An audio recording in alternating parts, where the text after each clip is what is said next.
Hello and welcome back. This is MTGO Legacy Event number 3, Rock versus Elves, Round 2, Game 1.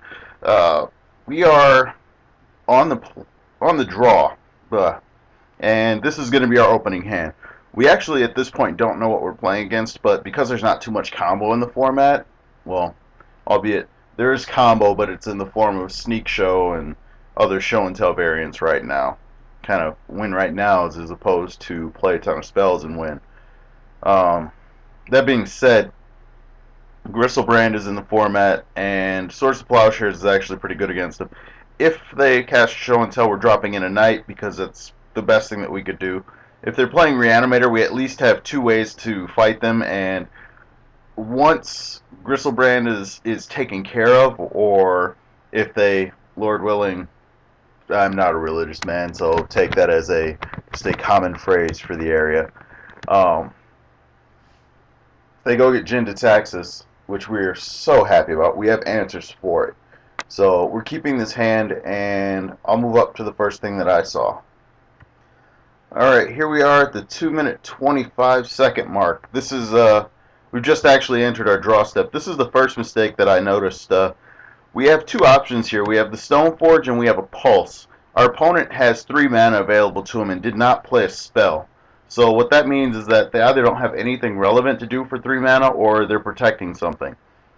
Honestly, in this situation, his second land being a Guy's Cradle, the choice should have been to Pulse.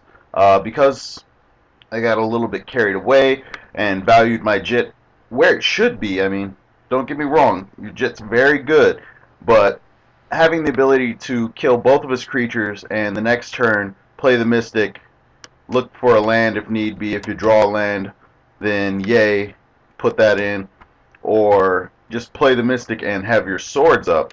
That's huge. Like, he's got 2 cards in hand. What's he going to do to that? Allowing him to keep both of these, because I do end up making the incorrect play and dropping the Mystic, is not favorable. The game goes on a little bit longer than it should. He has a couple more outs because he has access to 5 or 4 mana right, 3 mana right now. Wow, I cannot do math for some strange reason. Play this game that's math based, and yeah. So access to more mana than he actually should. He has 3 cards in hand now, which means that, I mean, he could, by all means, just play a land in natural order, but we don't know that he's got that. This is the 3rd land again, so essentially playing 1 for 1. We kind of did this to ourselves. That could have been something that was sorted, and that would have been the end of his plays for the turn, and we wouldn't have had to worry about anything. So I'm going to go ahead and pause the video again and move ahead to the next one.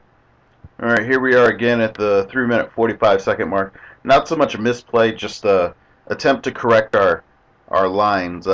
We have 2 removal spells in hand, and we need to be able to use them both now at this point. Because we didn't pulse, our opponent was able to get multiple threats into play and put us in a position where we actually don't want to be.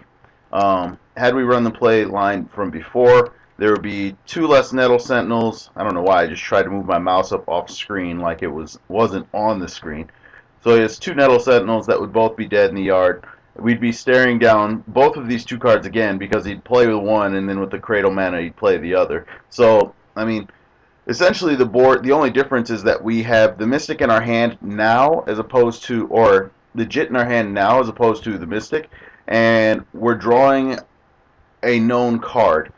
He's got 2 creatures, so, I mean, you look back and forth and it washes, except for the fact that had I pulsed last turn, if I do draw land, then I can play the Mystic and then sword the guy and still have top mana up for next turn, the turn after. If I don't draw the land, then I can still sword this, then you're going to adjust that, go fetch the Jit, and be able to, the next turn, hopefully have essentially the top 2 cards of my library can be any untapped land, and then all of a sudden we're completely online. He'd be back to almost 0 mana. So we end up topping here. We're looking for a land just simply to be able to do all of the things that we need to do. We need 4 mana next turn in order to Swords and Pulse, so any untapped land works. And there's a Verdant Catacombs, which works as any land that we possibly could need. So that was pretty much it for what I saw this game. It was a short game, only a couple rounds, and the mistakes that I made were basically deciding when to kill things and when not to. Yes, it's nice to filter out a card so that you have a better chance of drawing a land, but sometimes you don't need to. Sometimes you just need to resolve the problem at hand. So that's it for this one. We'll be back